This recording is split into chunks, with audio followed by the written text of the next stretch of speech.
Dear learners, this is Nusrat Zahan, Faculty of Open School, Bangladesh Open University. I warmly welcome you all to today's program. I hope all of you are doing fine. Our today's program has been specially designed for the students of our OSBBA program. Today I will be discussing Unit 4, Lesson 4.2, Sentence Errors and Faulty Arrangements, which you are going to find it at your General English book of OSBBA program. সুতরাং সুপ্রিয় শিক্ষার্থীবৃন্দ, আমাদের আজকের অনুষ্ঠান শুরু করার পূর্বে আমি আপনাদেরকে খাতা, কলম এবং বই নিয়ে বসতে বলবো, যাতে আপনাদের কোনো সমস্যা হলে আপনারা নোট করতে পারেন।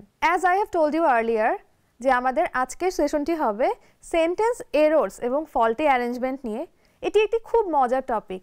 আপনারা সেন্টেন্স বানাতে শিখেছেন, সেন্টেন্স কয় প্রকার সেটি শিখেছেন। এবার আপনারা সেন্টেন্সের কমন ভুলগুলো শিখে নিন, যাতে করে আপনারা আপনাদের এই ভুলগুলো অ্যাভয়েড করতে পারেন। সেন্টেন্সের যে কমন ভুলগুলো রয়েছে তাদের মধ্যে সবচেয়ে কমন যে ভুল সেটিকে বলা হয় ফ্র্যাগমেন্ট।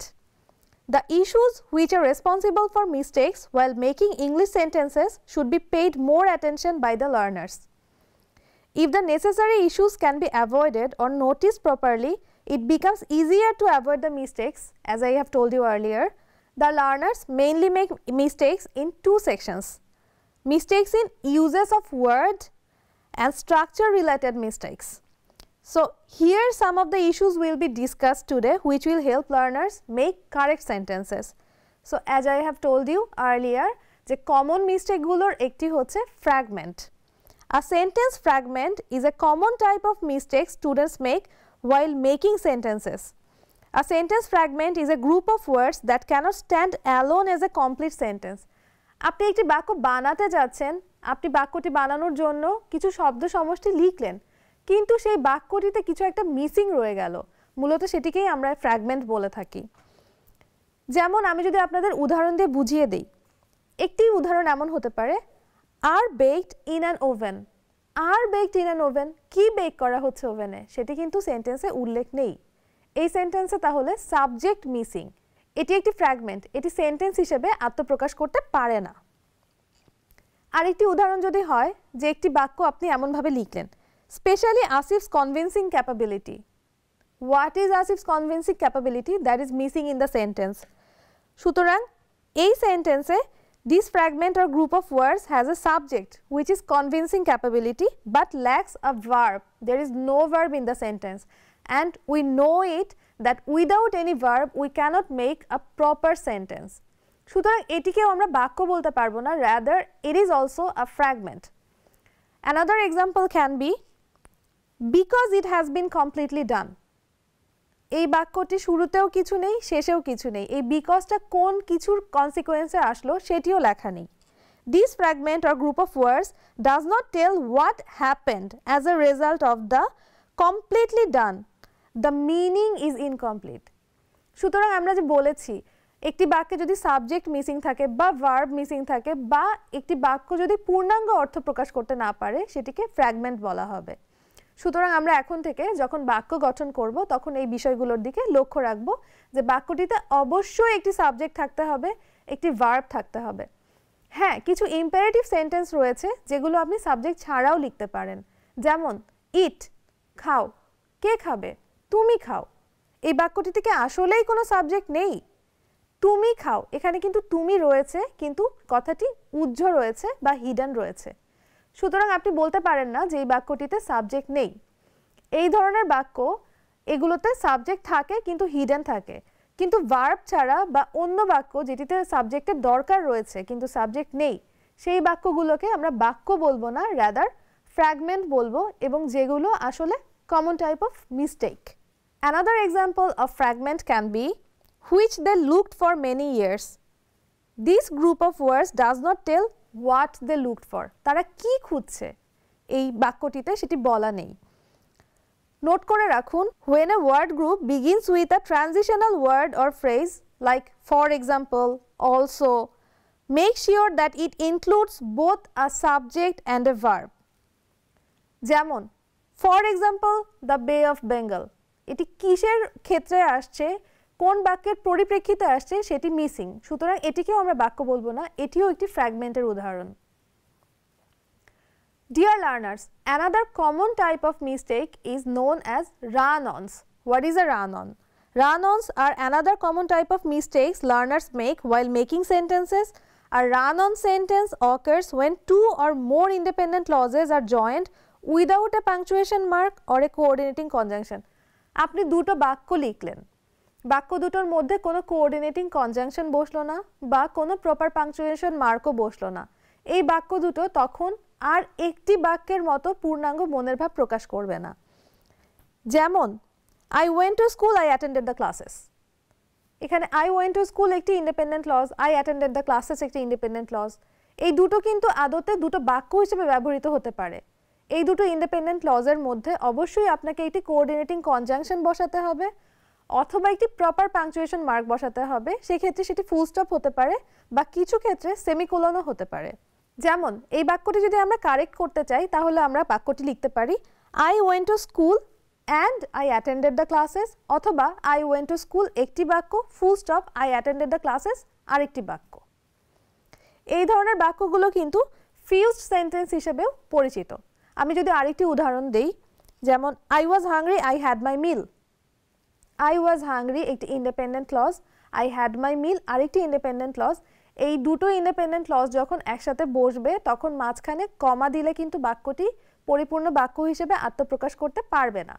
এই দুটো বাক্যের মাঝখানে আপনাকে অ্যান্ড দিতে হবে অথবা দুটো বাক্যকে ফুল স্টপ দিয়ে আলাদা করতে হবে। সুতরাং কারেক্ট বাক্য হতে পারে I was hungry and I had my meal অথবা I was hungry semicolon I had my meal অথবা I was hungry full stop একটি বাক্য শেষ হলো I had my meal আরেকটি বাক্য শুরু হয়ে শেষ হলো। Dear learners, another common type of mistake is known as misplaced modifiers. নাম শুনেই আপনারা বুঝতে পারছেন যখন একটি মডিফায়ার ঠিক জায়গায় না বসে ভুল জায়গায় বসে তখন সেগুলোকে আমরা misplaced modifiers বলে থাকি। You can also say modifiers that modify the wrong word or seem to modify more than one word in a sentence are called misplaced modifiers. When a modifier is in the wrong place, the reader may not understand just what it is meant to indicate. Modifier যদি ভুল জায়গায় বসে তাহলে আমরা বুঝবো না যে এটি বাক্যে কাকে মডিফাই করতে বসানো হয়েছে। Misplaced modifiers can lead to misunderstanding, though some of which are unintentionally humorous, most of them are misleading. যেমন He threw the pen to the girl which is red. বাক্যটি পড়ে মনে হচ্ছে ছেলেটা একটি লাল মেয়েকে কলম ছুঁড়ে মেরেছে, কিন্তু মেয়ে কি লাল হতে পারে? এই বাক্যটিতে মডিফায়ার ভুল জায়গায় বসে বাক্যটিতে ভুল সৃষ্টি করেছে। এটি সঠিক বাক্য হতে পারে He threw the pen which is red to the girl.